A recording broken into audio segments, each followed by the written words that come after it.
Ang bigas na mula sa palay ang pangunahing pagkain ng halos mahigit kalahating porsyento ng populasyon sa mundo. Ang palay ay isang ligaw na damo lamang noon at ito'y unang inilagaan sa pampang ng Yangtze River dito sa bansang China. Noong 9,000 at 13,000 taon na ang nakararaan. At ito ay kumalat mula sa China at buong Asya, Afrika hanggang makarating din sa Amerika. At simula noon, naging pangunahing pinagkukunan na ng pagkain. Ngayon po mga kabayan, ay panoorin po natin kung paano inaani ang palay ngayon sa makabagong paraan na malayong malayo sa ating nakagisnang paraan ng pag-aani na ginagapas noon at pinuputol lamang ang uhay o bunga ng palay. Dahil sa makabagong teknolohiya at malikot at matalinong kaisipan ng mga inventor ay nabuo nila ang makabagong makinarya sa pag-aani ng palay. Ito ay tinatawag na rice harvester na naging kapalit ng mga taong tinatawag na mag-aani. Ang dating ingay ng mga tao habang nagkukwentuhan, habang nag-aani, ay nawala at napalitan na ng ugong ng makina. Nawala na sina Mang Kanor at Aling Rosa na ang tanging kabuhayan ay ang pag-aani ng palay kapag panahon ng tag-ani. At ito'y napalitan na ni Sir Bert na may-ari ng rice harvester na tanging siya lamang ang may kakayahan na bumili ng makinang ito. Isa na namang mayaman ang lalong yayaman. Samantalang si Mang Kanor at Aling Rosa na tanging ang alam na kabuhayan ay ang pag-aani at ilang mga trabaho sa bukid. Na isang mahirap ay lalong maghihirap. Yan ang masakit na realidad ng buhay. Kaya't masasabi mo sa iyong sarili na Pilipinas ang hirap mong mahalin.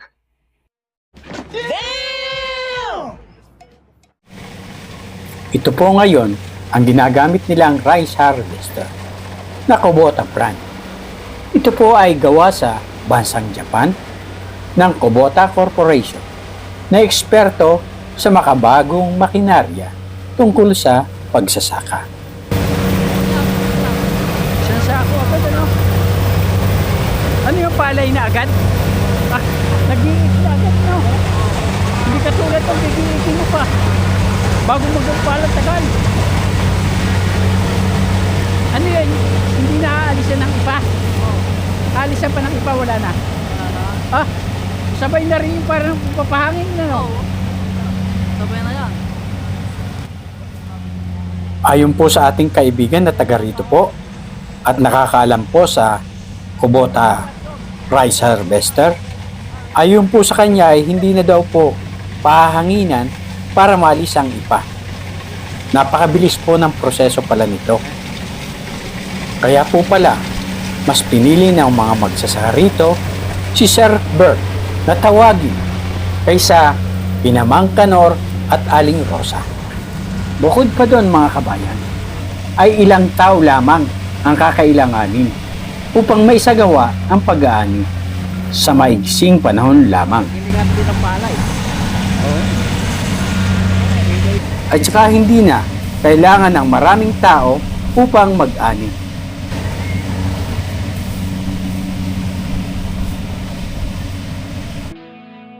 Ang Kubota rice harvester ay makapag-aani sa pagitan ng 0.37 hanggang 0.70 hektar kada oras.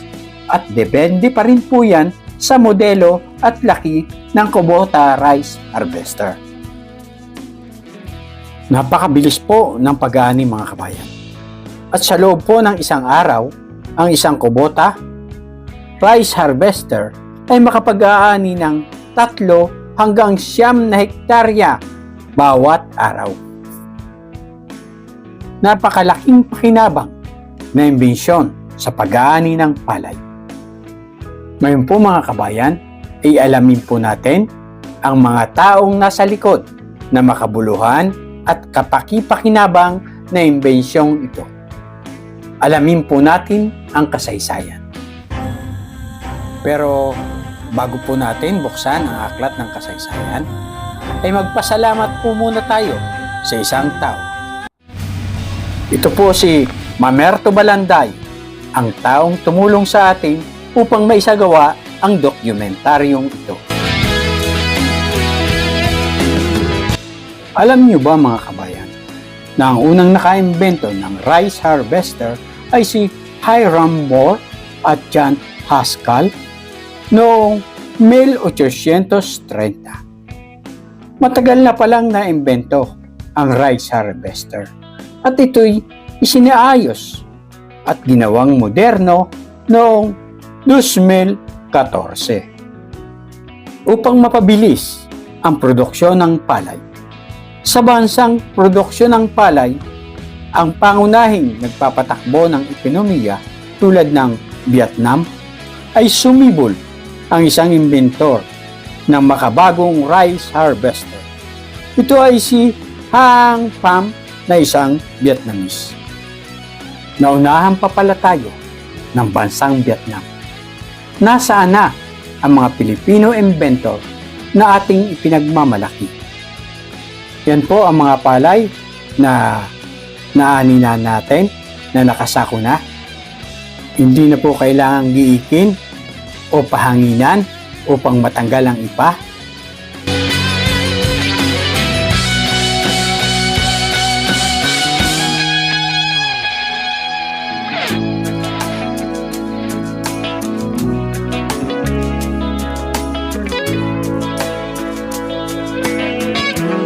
Tuluyan na tayong napag-iwanan ng bansang Vietnam.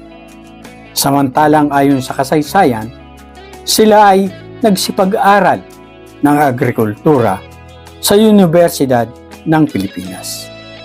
Parang tinalo pa nila sa galing ang kanilang guro, samantalang ang guro ay nanatili na lamang sa kanyang posisyon at hindi na umusad.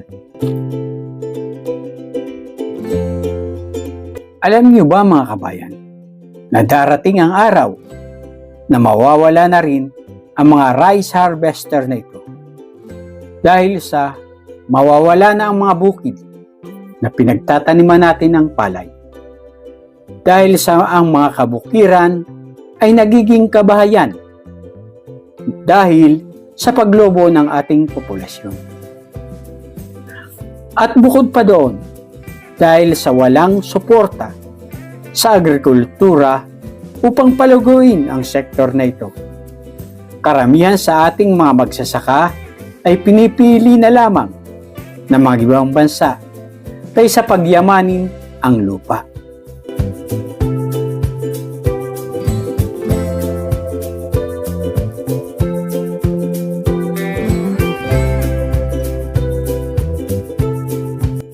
Darating ang araw mga kabayan. Naaasa na lamang tayo sa importasyon ng pagkain. Nakalulungkot isipin na ang isang dating sagana sa pagkain dahil sa agrikultura ay marami ang magugutom.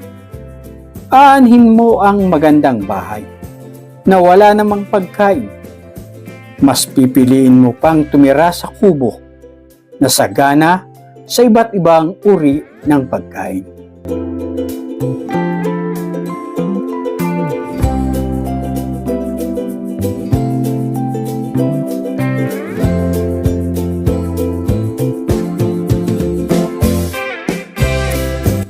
Hindi tayo tutol sa pagunlad, lalo na sa sektor ng agrikultura. Dahil ang pagkain ang una sa lahat na pangangailangan natin. Mabubuhay tayong walang sasakyan, walang magagarang damit, cellphone at marami pang iba. Hindi ka mabubuhay nang walang pagkain. Kaya sama-sama tayong isulong at paunlarin ang larangan ng agrikultura. Ito po si Juan Masipag TV na hindi tinatamad na kasama nyo sa adhikaing ito. Ngayon po ay hinihiling ng inyong abang lingkod na pakisubscribe ang ating munting channel. Yan po ay malaking kasiyahan na sa isang content creator na tulad ng inyong abang lingkod. Salamat po sa inyong panonood. Hanggang sa muli, mga kabayan, kakabsat, kasangkayan. Bye-bye!